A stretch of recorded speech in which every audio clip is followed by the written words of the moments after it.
Okay, let's get started. First of all, I would like to introduce tonight, or this afternoon, Stanley Meyer, Stanley A. Meyer, who's a businessman, freelance inventor, and has found and served as chairman of several high-tech businesses in the international marketplace. And I think probably ought to emphasize the international marketplace. He has applied his scientific and engineering expertise in the medical profession, devising a heart monitor, the banking system, the validator system, oceanography, the NIVAC and vector system, and Star Wars, the EBED concept. All this is put together in a very nice little article that is available in the exhibition hall. He holds numerous patents, including on water fuel cell technology. He's listed in Who's Who for American inventors and entrepreneurs. There's published in several magazines. He's a well-known speaker at congresses and conferences. I'd like to introduce at this time someone who's really making it happen, Stanley Meyer.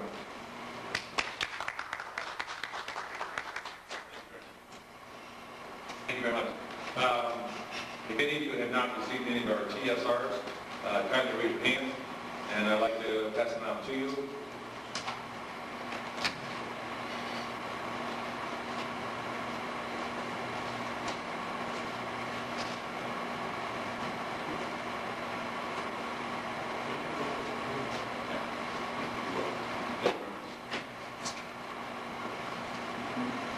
Now, if there's any of you who like to have some additional copies, just let go ahead and back here, get back with him, and then he'll be more glad to give you some of those. Because communication is the name of the game. An inventor can develop the technology and secure patents, get it legalized, get the scientific world to confirm it. But if you cannot communicate it, you've lost the battle, you've lost the war. And many inventors that I have talked to over the years, and on many of these symposiums, there's an outcry that continuously occurs. And the outcry is, what can we do? We invent something, all of a sudden their technology is circumvented around. And one of the loopholes, or the loopholes in the national and international patent laws, and primarily the international patent laws, many people are not aware of it. Like if you're a U.S. inventor, you release your technology in the public domain, you desire to file a patent, you have at least 1 year to file your patent, but that's also a patent. You know the story about Townsend on the laser, for a store, as people signed the document stating that the basic principle of the laser made the announcement about the enormous potential of the laser device. By the time we got around to try to file this original patent, all of the advanced technology industry put over $1 billion behind that technology. Today, of course, we have the laser technology in the public domain. Many inventors originally come out of the basement, the garage, the backyard, and they basically say, there's got to be a better way of doing something. Despite all the monies, the millions and billions of dollars that are available for research and development, they cannot pay for creativity development. I was with Patel in high-tech development as a young man. I realized quite early in the game of high-tech development that you can become educated, you can have umpteen amount of degrees, but you cannot pay for the development of creativity. That creative thought is not controlled by the corporate structure. Many inventors do not realize that corporations are set up by the Rockefeller Foundation, that they act as an individual, but they are not an individual, and therefore corporate structures are not regulated under the constitutional laws. And back in the 50s and 60s, they were convinced that to develop a business entity, the best way to go was by corporate structure. Today, corporators have come into America. They have taken our technology, shipped it out of the country. Most of the major Fortune 500 companies are offices over in Belgium, and we're wondering what's happening to our economy. There's many horror stories that takes place that somebody's developed technology. And I will tell you, if you develop technology that has any merit whatsoever, that can so-called upset the apple cart. Status quo, don't upset the apple cart. If it has any monetary value at all or cost value, I would assure you that in a relatively short period of time, you as the inventor are going to be faced with enormous problems of productivity to protect your technology. Unfortunately, there are very few organizations in the world or in the United States that an inventor can go to and ask, how can I protect my invention? And then the fear, paranoia comes about.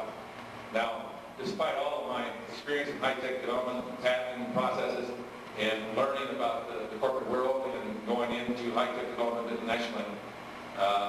That did not prepare me for the development, really, of a water fuel cell technology, other than the fact that I realized that Stanley Meyer could not do this. I had to release my faith in the Lord to embark on a process to try to implement and bring a new technology into America and also get it in the world. Because the industrial base of the world is based on what? The utilization and supply of energy. If we have no energy, our entire economic base will collapse. During the era of embargo, I was affiliated in the retailing of truck parts. I was making over $1 million a year, actually $20 million across the board. And I learned the power of money. I learned to use money to destroy people, or to use money to aid and help a fellow man. I had always choose to use my creative thoughts and my creative ability, not for the destruction of mankind, but for the benefit of mankind. As a young man, when I demonstrated enormous creativity in the areas of inventing and looking at advanced technology, God had given me an enormous ability, the ability that I could extrapolate from high technology and bring it down to a simple form.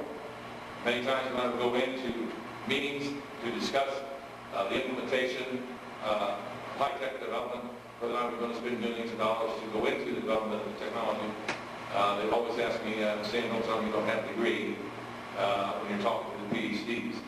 But when the PhDs would go to the board and you would ask them, and they would put their equations on the blackboard, and what they do in the scientific world in trying to find new ways of doing things, sometimes it's not always clear in research and development as to the direction that you're going. But somehow I had the ability that after I would listen to the PhDs, look at their equations, and I would say one question to them: can you put it on the table? That's not to be fault in them. Their expertise is trying to research out and look and understand and deal in areas where very few men have ever dealt before. Creative thinking takes an enormous amount of energy. And unfortunately, in our school system, when I was growing up, they really didn't teach you creativity. They would teach you to recite and memorize, basically, but to correlate and to think as to what you're being presented, and then correlate it with other technology to come up with new ways. So I realized that somehow I had this gift that once high technology was presented to me, I could go into the room, down the hall, go in my office laboratory there, and all of a sudden I said, there's a way to do this. And I would put it on the table, and I was very successful at what I was doing. However, I didn't realize the enormity of control of high technology in the business area. And you can develop technology, and I will assure you that as advanced technology progresses, there are not a lot of people who are really interested in you to propagate or to promote your technology or get it out the door. And especially in the scientific world, they control you greatly by your tutorship at college, that you can develop certain technology. And I developed certain advanced technology, and this technology was being suppressed. I couldn't understand why.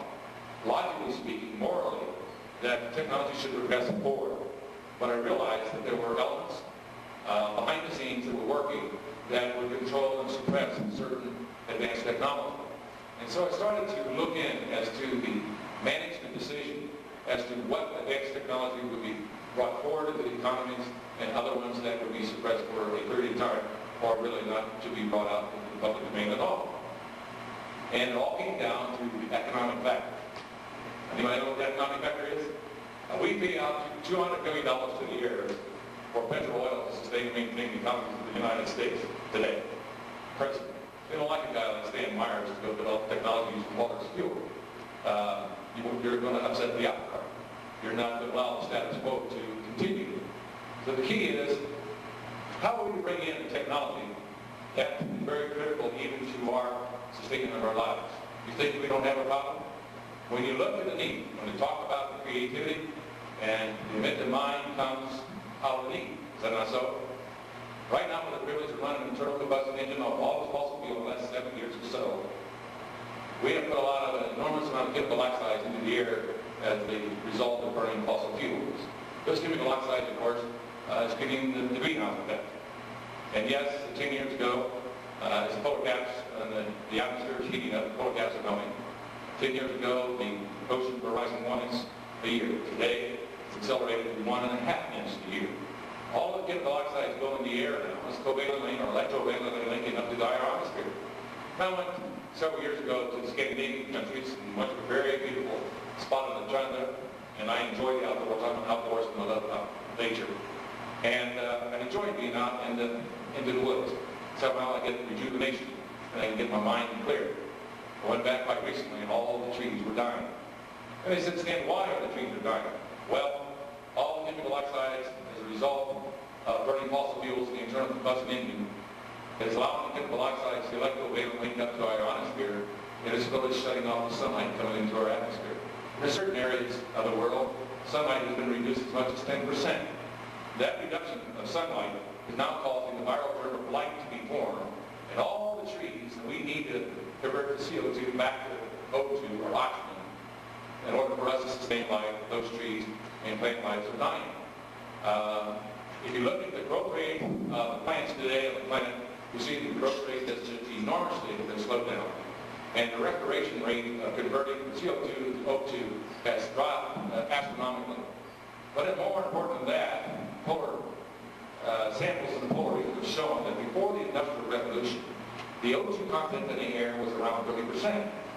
With the privilege of running that ambient air through the internal combustion engine and running on fossil fuel, the O2 that we needed to live and survive on has dropped to around 20%. Now, as population goes from 5.6 to 9 billion in the next 10 to 15 years, and as population will grow, the need for the internal combustion engine will continue to grow. China's opened the doors to Western technology, and it's anticipated about 1.3 to 1.5 billion cars will be running around on this planet. Now, many of you got here today are by the internal combustion engine. You do not. Now, when you run a car down the road, you're processing hundreds of thousands of millions of cubic feet through that internal combustion engine. We are here converting our air into a very heavy jelly-like substance that no longer can support our life on Earth. Now, they talk to us that we're very intelligent, and we're very smart creatures called humans on the face of this Earth.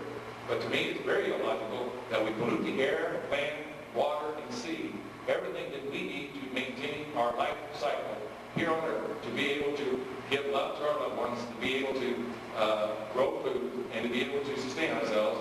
We are killing the Earth ecological life support system on Earth. It is a reality. The fear is there. Complications are there. But the world economy, the United States economy, is based on the supply and utilization of energy. So therefore, we have a great need, do we not? Therefore, the creative mind must come forward. Where is the creative mind? Is the creative thought coming out of the university areas? Are they coming out of the high-tech areas, the high corporation areas? No. History has shown us continuously that major technological advancements have always come from the garage, the basement, and the backyard. Generally, people who see a need come together and say, we have to solve a problem. So when the Arab embargo hit the United States, and when I found out that, Stan, if you don't get your trucks on the road, in 27 days, the food supply chain in the United States will be disrupted. What? You mean to tell me if we don't get any gasoline to run these trucks, that in fact the masses in Columbus, Ohio will be facing starvation? A need has immediately had arisen. Based on my high-tech development, of course, I was only in retailing and truck parts as a lucrative business to generate the funds, because I've always promoted research and development. And I went from the corporate research areas to be an independent businessman and conduct research and development on my own. Because see, no one had to tell me. I didn't have to go to a committee to decide what direction that I wanted to go in order to develop an idea or a technology. If I was lucky in my efforts to develop the technology, the key was how can I translate it into a product and get it out the door and make additional money to fund and finance other projects. Inventors, though, I'm a little bit different in the fact that I was went into the business world as an independent businessman, and I was forced to learn as a young man. I had developed some very advanced technology in my first efforts out in the business world. I will tell you, I had learned some extremely hard lessons at the School of Hard Knocks, because when I signed the legal papers to incorporate, as I signed in 5 minutes thereafter, a lawyer stood up on his feet and said, the technology belongs to us, you cannot touch it. And he was laughing and he was joking and he was feeling very good that he had put it over Stanley Meyer as a young inventor around 21 years of age. But you see, before I signed the last paper, I stopped and paused and said to myself, am I really sure that I want to do this? And when he jumped up and made this proclamation to me, I started to say, yeah, but I did not sign the last document. It was signed over the technology to a corporate entity, by the way, in which I financed and paid this man to take me over by a corporate structure. And I led him to the door, and I said, well, I guess you may be right. And 2 days later, he called me back, and he, in great profanity, was extremely upset, saying, you knew that you had not signed that last document. I did not sign over the technology to that corporate entity. And so I had learned, when there are unscrupulous businessmen in the world, there were like 28 businessmen who saw the vision of the technology that was developed on the NIDAC system, the underwater scanning system, had enormous potential for underwater scanning to be able to even the military applications. But that was a little invention in comparing to the water fuel cell technology. So the Lord had prepared me for many, many years. I was a corporate entrepreneur, but I always decided, as I said, for corporate structure, I would always do it for the betterment of mankind. Although I did have many offers in my lifetime to develop weapon systems, and was asked to give enormous amount of funds to me to develop these weapon systems to very efficiently kill us all. But I had decided as a young man, as an inventor, and as a scientist, you're going to, at one stage of your life, you're going to make a decision. And your decision is whether you're going to use your brain power for the destruction of mankind, or you're going to use your brain power for the betterment of mankind. And there is no area in between. I elected to go for, I said, well, there's too many people, it seems like they want to knock us off of this world. So I decided I'll try to do things that would aid and benefit mankind, or otherwise I would not get involved. When I embarked on water fuel cell technology, it became very, very apparent that I must do one thing: legalize technology first. Gentlemen, inventors, don't go out and blow your ego. When you see a phenomenon, you see a new way of doing something, you get it legalized. Now, as I am a proprietor and not in the corporation, and therefore I operate under the greatest power that's ever been given to me, and that's the Constitution of the United States. It says that Stanley Meyer, as an individual, has a right to invent technology, and I have a right to reduce it down to practice. But the law clearly stipulates that if you will do certain things, the law says you own that technology, and you can decide where that technology is going to be utilized, or you can decide where that technology will go forward to aid mankind, or it can be squelched and suppressed. Now, gentlemen, there is a law, the Patent Office, under 35 U.S. Code 101, that says if there's any questions to filing a patent, that they're going to call you in under 101 and say, demonstrate it. And if you successfully demonstrate it, they're going to give you the patent. I don't know how many times people, inventors, have expressed the fear to me, they're never going to allow me to have the patents, so what's the use? Now, believe me, the United States government has supported the patent processing with the mere fact that if they do not, then our entire commerce and industrial base of the United States can be destroyed very, very quickly on the advancement of high technology. And many inventors, if you heard, like for example, the guy who invented the little snap lock on a investment tool, Sears, there's a classic example that he saw this little invention. He went to his supervisor, they called in the lawyer, said, well, it really not going to make any money, but we'll pay you $10,000. Now, the guy didn't even process the patents on it. When Sears came out and made $40 million on it plus, he decided that it was about time that he should be properly compensated. Now, the fellow didn't process the patent. The document he signed gave Sears the right to process it, from what I understand. But when they went in and decided they want to settle out of court for $1 million, the guy says no, because it would give the legal rights for them to stick with the invention. In other words, they would pay him $1 million, but they would pay $40 million off of his patent. So legally, it is stolen technology. Many industries in the 50s and the 60s, when I was growing up, took the position to help the inventor. They'll do anything we want to do. And for 2 decades or so, industry said they'll do what they want to do. Well, there's been many settlements of the inventor to get compensated, properly get compensated for his invention, like that of the variable windshield wiper, as a classical example. He went in and he developed the system in-house with the car industry, from my understanding, and they couldn't get it to work, so they invited me back, and he finish the design development of the electronic circuit, and then they kick him out and wouldn't give him time. But the laws, the constitutional laws in the United States gives you a right to your invention. They don't give you a right to be compensated. But under the economic laws, you do have a right to compensate. And of course, they sued and they did get some monetary gain out of it. But in order to protect your invention, the first thing you need to do is to legalize it. Now, what in the world do I mean by legalizing it? Get your idea down on paper. And if you don't understand the process, go out and learn why it's doing what it's doing. Now, an inventor has a great disadvantage. Number one, you're generally a housewife. You're a factory worker. You may be an office manager, and you come up with an idea, and you say, well, how am I going to patent this and get it protected? And therein lies the great danger to the inventor, because the inventor has no idea how to protect his technology. And believe me, there are many ideas that have gone into the patent or to the patent examiner or goes to the lawyers, and they're processing it, and all of a sudden the patent attorney gets a little bogus and he gets a little bit greedy, and the patent are taken from the inventor. So there are many books that are out that can give you some of the ways of protecting yourself. The first thing, get down on paper and write out the idea the way that you can, and certify that document and put it under documentation. Now, give you an example here. In the development of technology, this is called the birth of new technology. And this is about 260-page detailed explanation of exactly how and why I can use water as a new fuel source. Now, each one of these memos are patent memos. All right? So when I started developing the patents, I did not allow the patent attorney to define the process. You write the process and you define it, and if the patent attorney says to you, don't change it and do it this way, or allow me to give the interpretation, you say no. There lies the first.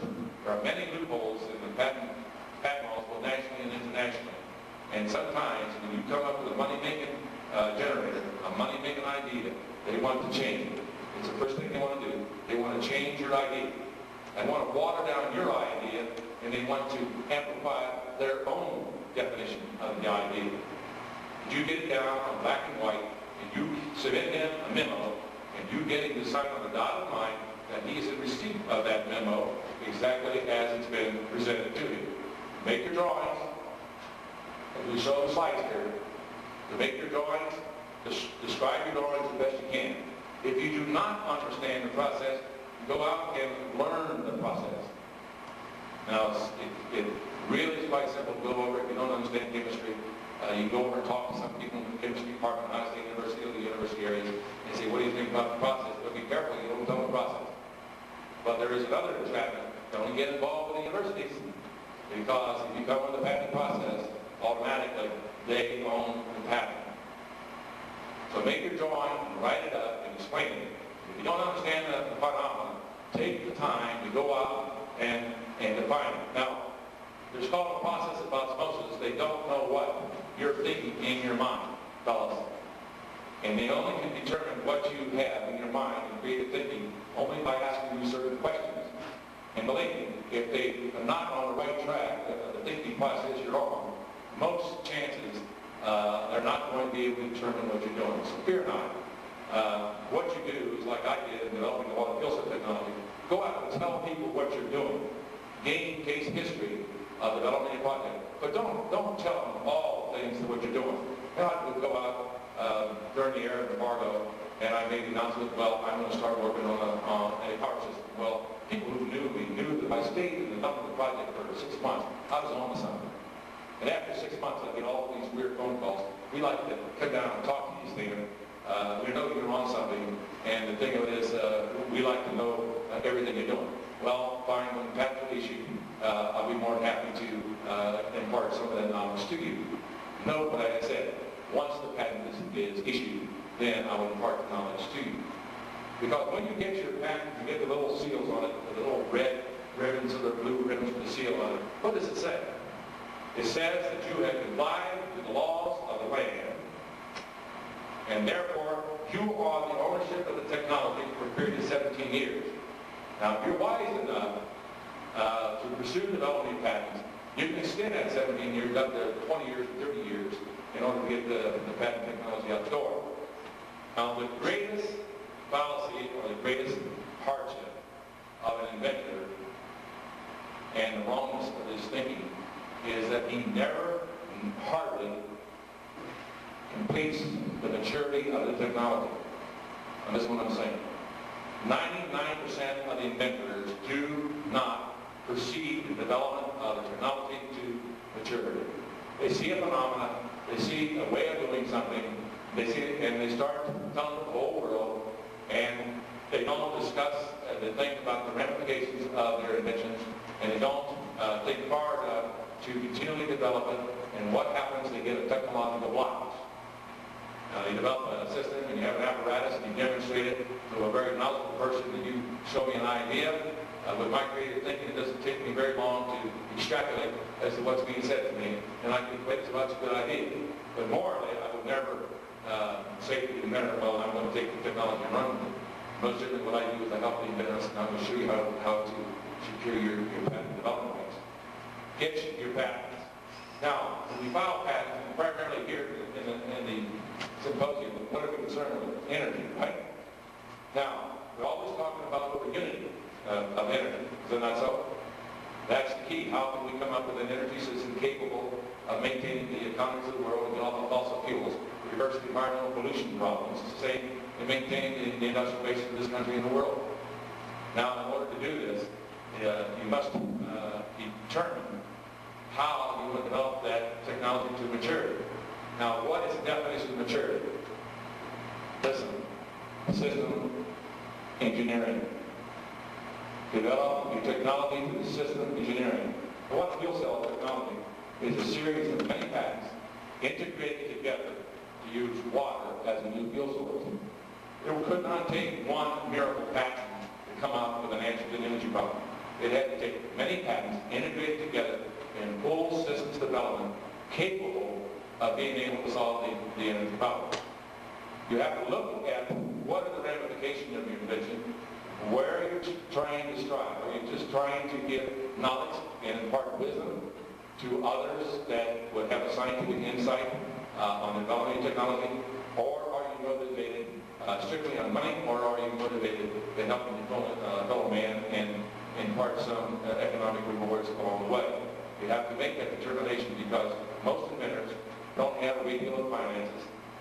You're going to be faced with enormous amount of difficulties in bringing your technology out, I will assure you. And you're going to have the moral fiber and the determination to say that I will bring it out despite all odds against you, and in all probability that you may not get it out the door. There are, unfortunately, some people that do have the drive mechanism like I have to say, we have no alternative. We are at war. We need a new answer to the energy problem, and we have no choice. We're all on the planet Earth. We are destroying the Earth ecological life support system. If we don't reverse it quickly, we're not going to be here to tell them. So it became quite imperative to me. It's no longer mandated to make 20 million plus a year. It was mandated to come up with technology that we can survive. But in order to do this, to accomplish it, the requirement is we must legalize the technology. To zero in, when I did an analysis to the energy problem, it became quite obvious that water was the fuel source. But I knew from my prior experience and the degrees of difficulty in bringing in technology, it wasn't going to be brought in by me. Now, after I did an analysis of why we had an energy problem, I asked a simple prayer. And sometimes I have regretted and asked in this prayer, I said, God, I love my country. It's the greatest country in the world. If you help me put a partial light in the country, I will do anything that you want me to do. You see, in being high-tech development, I learned the wheeling and dealing, the manipulation of high technology and control in the world areas. I know about the world banking system and the corporate entity controls of high technology and suppression. And in order for me to be successful, it was going to take, which I had a lacking of. I had the ability to do it, but I did not have faith. So the Lord gave me faith as I asked the prayer. And I zeroed in, and it became quite obvious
because if you drive your car on gasoline and diesel fuel, many people do not realize you're actually running off of hydrogen.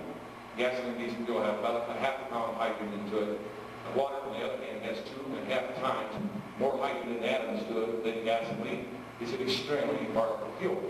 So in the development, if I'm able to use water as a fuel source, non-chemical process, then I would now have the ability to bring a new energy source into the economy of the world. But you must understand as an inventor that you are only one individual.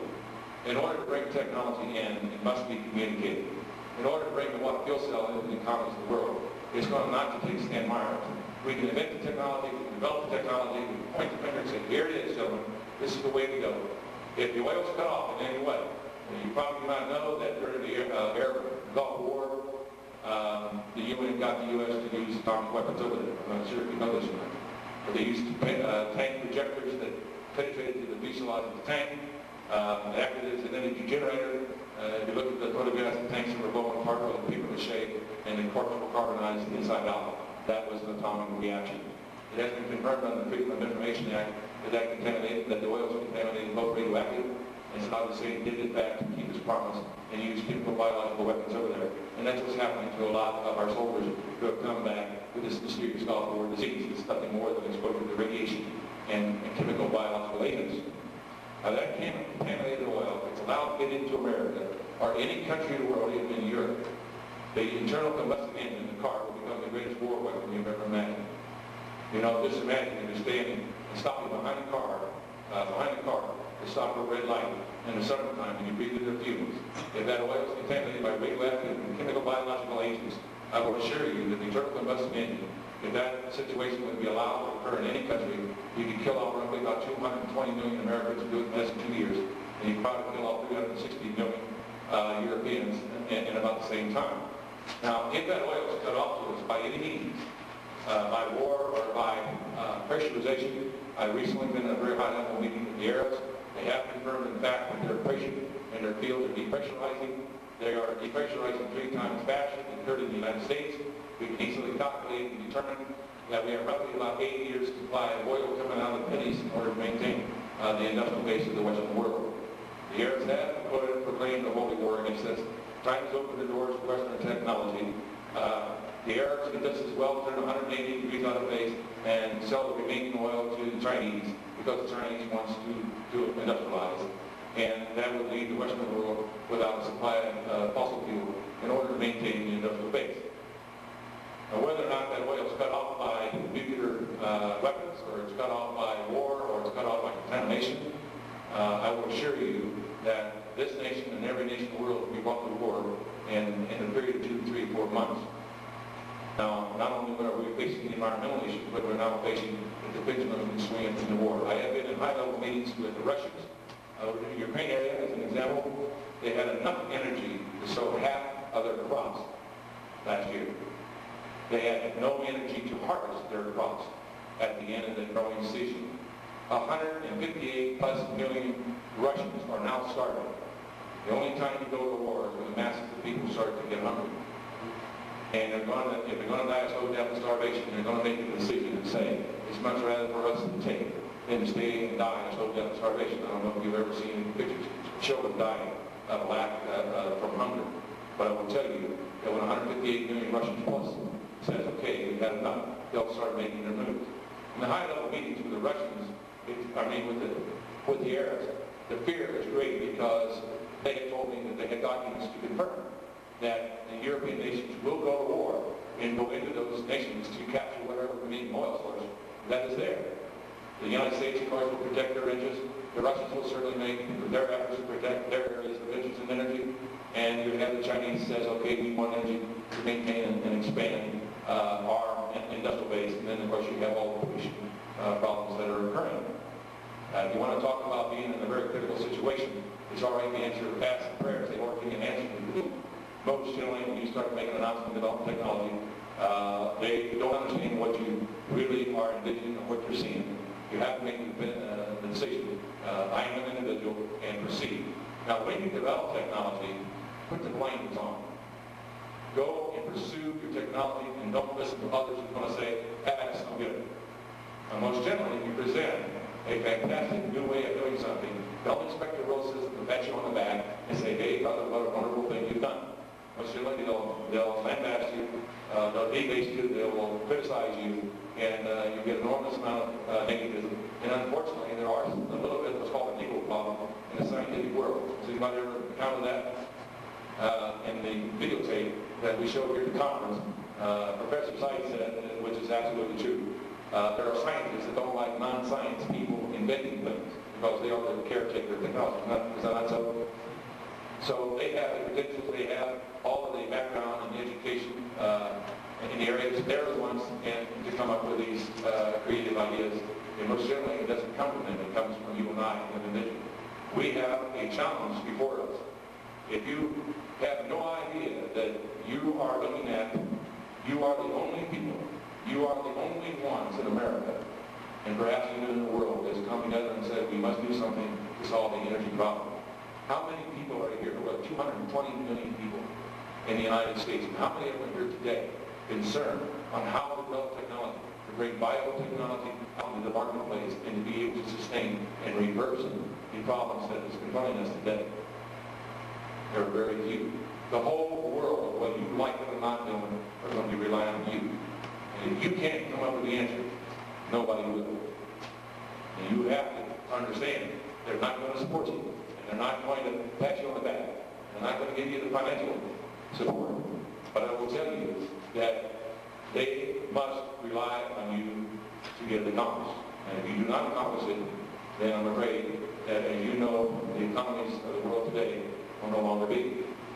I looked at water. Water is a fantastic fuel source. It can solve the energy problem, and it can break the hold that we're under by the Arabs in controlling the fuel supply chain in the United States.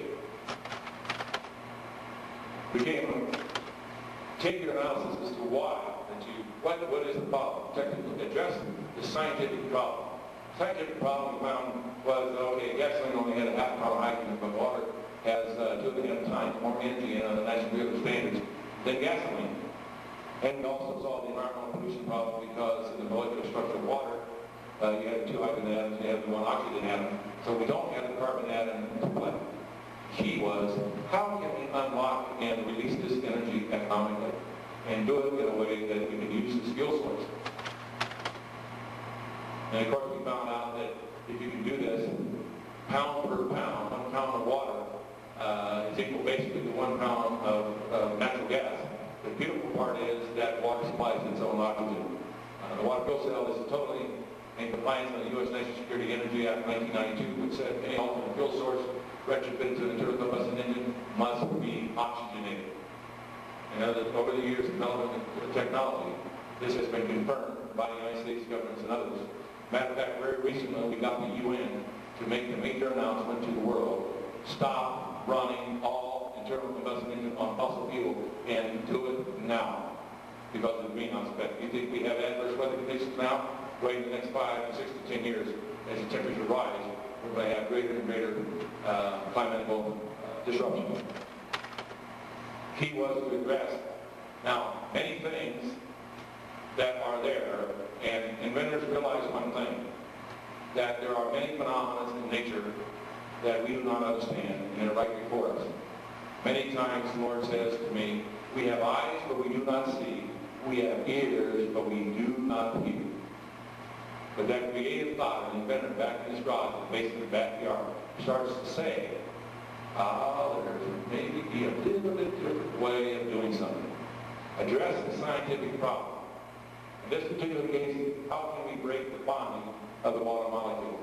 It was very obvious the water molecule was bipolar electrically charged. Heretofore in the field of science, we assume. Now, you know what a theory is, gentlemen? A theory is nothing more than an educated guess. And if you ever look at the calculations, you see little numbers, 1, 2, 5, 6, 7, 8, 9, 10 in the equation. And you say, what is that? Well, that's called the fudge factor.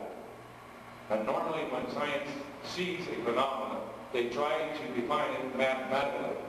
But if it doesn't work in the mathematical formula, they put the fudge factors in it in order to come out right, or to what they perceive as to be correct under this theory. Now, in the scientific world, what happens is that you get all of these guys taking one theory and correlating with another theory, and correlating with another theory, and then arriving at a conclusion based on theory.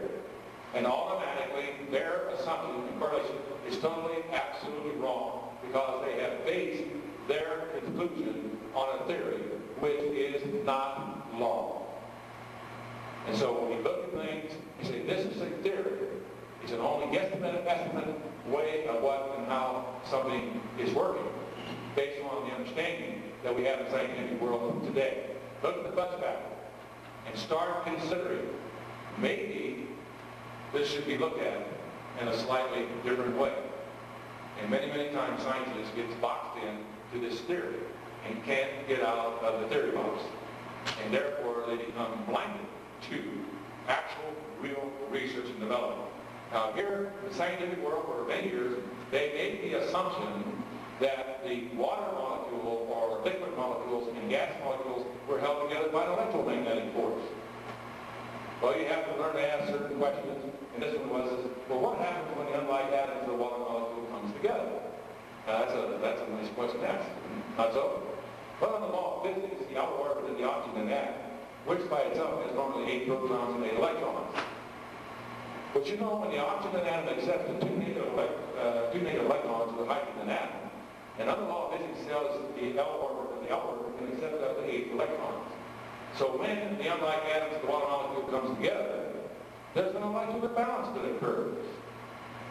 Now we have 8 protons, but we got 10 electrons, and therefore the oxygen atom swings to a negative electrical charge. Wait a minute. What happens to the hydrogen atom? Well, the hydrogen atom is now sharing its negative charge electron, and a positive charge proton now causes the hydrogen atom to a positive electrical charge, and therefore the water molecule becomes a bipolar electrically charged water molecule. Next question. Is the unlike atom of the water molecule held together by an electrical attraction force? The answer is no, because once the oxygen atom accepts the 2 negative charged electrons of the hydrogen atom, those electrons spin in opposite direction, and the oxygen atom does not take on electromagnetic charge. So there is no electromagnetic charge between the unlike atoms.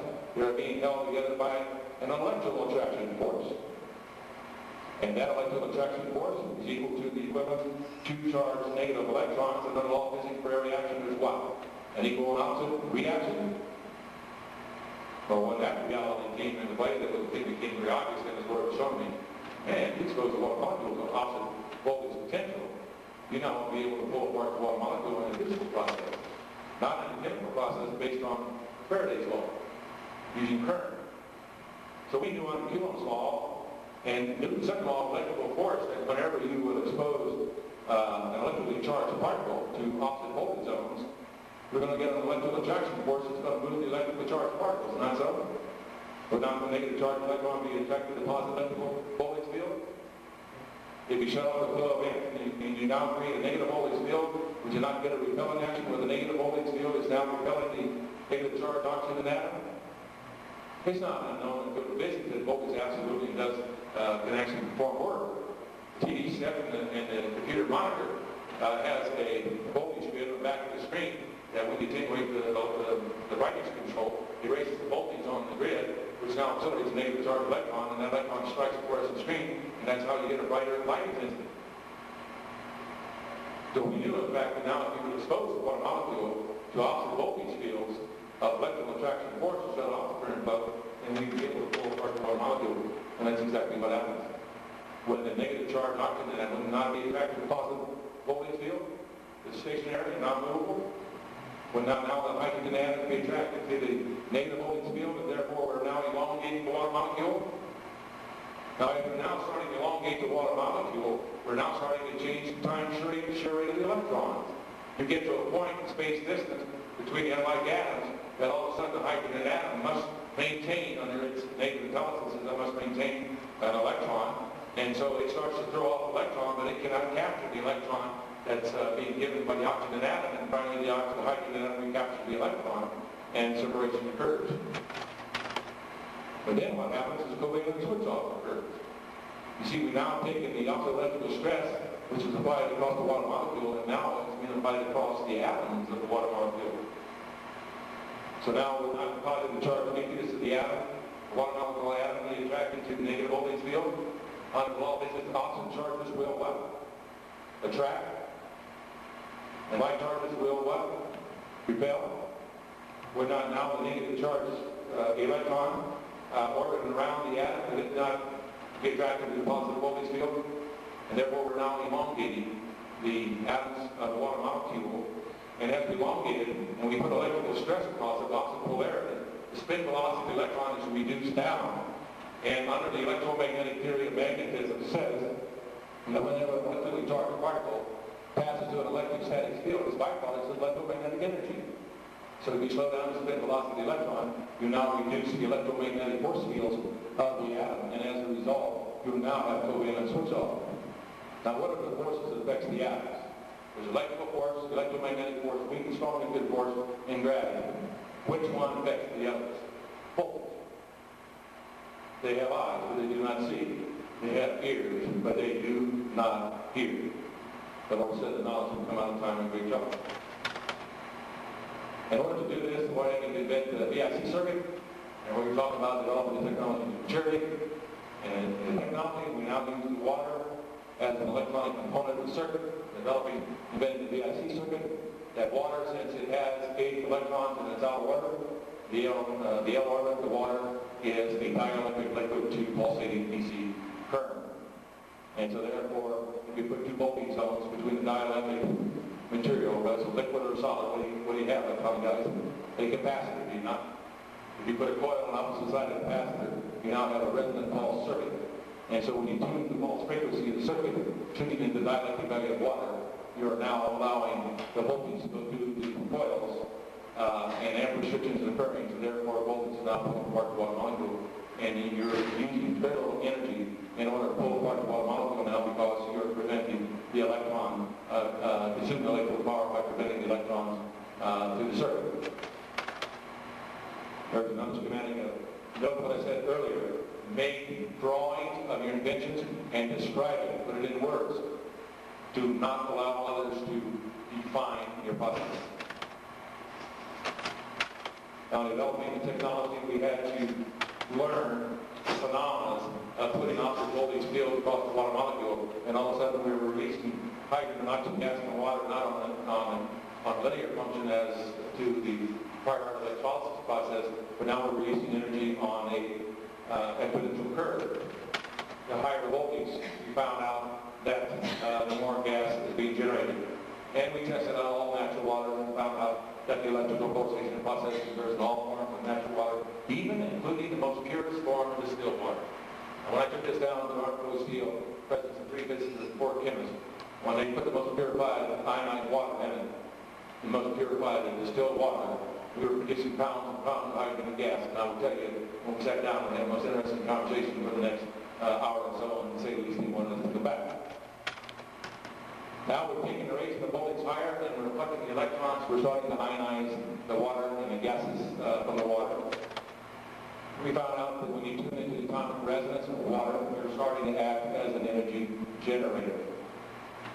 Now, gentlemen, all energy that's coming into our third dimension is coming through the atomic structure. Does that sound unfamiliar to you? You know, in the discovery of inventions, Thomas Edison oscillated the atom on a particle oscillation as an energy generator by way of current flow, and that was the invention of the light bulb. Boole came along and caused the atom to absorb photon energy and re-radiate it, and that was the invention of the laser.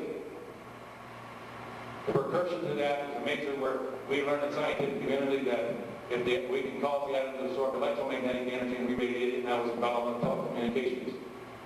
In this process, we learned that we can oscillate the atom and articulate it on a voltage signal in the space by pulsating electrical stress. It turns out to be the electrical stress is the greatest difference in potential that causes an oscillate the atom as an energy generator. Now let me give you an example about this energy that we're talking about. How is the fetus in a mother's womb to undergo atomic structure to give us life? The mother doesn't take in enough food nutrients or enough solar energy to create one atomic structure. How is it the fetus undergoes atomic structure to give us life? How is it you can take a seed of a plant, put it in the ground, grow a tree 90 foot high? The tree doesn't take in enough nutrients, enough solar energy to create one atomic structure. The nutrients and the solar energy are nothing but growth stimulators. How is it that the tree has the ability to create atoms, to create molecules, to create chemical processes that sustains life? Any of you ever asked that question? I have. It's called miracle of life. Einstein said if you see your hands in opposite direction, somewhere along the line your hands are going to meet. It means that our universe is circular in nature. The red effect in astronomy shows that our universe is expanding at a fantastic, alarming rate. How is it that mass is being created in our universe? You have to ask the question and then the question has to be formulated first, so you can take the action and act upon it. Einstein was correct on his equation, energy equals mass times the square of light. The reason why he squared the potential of light, because that potential of light was greater than that of the third dimension, and therefore the atom is nothing more than an energy translator to transmit energy from outside our third dimension into our third dimension that gets us, and life is created and sustained and maintained by that energy source. And that phenomenon is being confirmed in many, many areas now. And how is it that you can take the water molecules separated under electrical stress, ignite the gases, release energy, forms the water molecule, take it right back again, closed loop system, go back, separate the water molecule again, light it again, release the energy, and continuously do this continuously, and you're never destroying the atom. You're only flexing the atom in order to release its energy, and that's what maintains and sustains all of our bio-life science that's on Earth. So everything that you're developing over unity, gentlemen, you are learning how to do particle oscillation as an energy generator. You can do a physical impact, and you get heat energy out of it. You can cause it to absorb photon energy or electromagnetic energy and get it to radiate. How is it, for example, that you can take a sound, put it in the trunk, and amplify the sound, go clear across the soccer field, and the guy makes a goal, and there's 80,000 people on the stand screaming and hollering. You sure can hear that trumpet blow, right? And the trumpet is there as an amplifier that it amplifies, and it is a normal unit device. There's very little energy to do it. It's a triggering device. A thermonuclear device, the energy coming through a nuclear device is not coming from the atomic structure. There's not enough energy in the atom to cause that type of destruction. To give you a classic example of electronics, I can take the electron and move it through a resistive element, and I get 1x amount of heat. Now the proton is 1,840 times bigger than that of the electron, and therefore if I would move the electron through the resistor, I'd get the heat element 1,840 times. Basically, in thermonuclear technology, what they're doing is rapturing the energy aperture of the atom and is releasing this energy in a very finite way. The key is, how can you use this energy in such a way that we can do it on a control state? And gentlemen, on your energy devices that you're emitting, that's what you're doing. That's what you're trying to accomplish. How can we tap into the energy source? How we can tap into zero energy? How can we utilize this energy and put it into a controlled form? It just happens to be the board energy developed through the water flow system technology. We had developed to learn how to adjust the burn rate of hydrogen and gas, fossil fuel burning rates. That was developed to give us a retrofit energy system. That was simply accomplished by mixing it with non-combustible gases that now will reduce the speed by which the hydrogen and oxygen atom would come together and release this energy. We come back with the fail-safe system for anti-spark back that was developed in Quincy, Switzerland, and Finland. The illustration of this was if you had a pipe tube, you filled it up with hydrogen and ambient air at 91 amp, burn rate was around 325 centimeters a second. You took natural gas, ambient air, and burned it around 42 centimeters.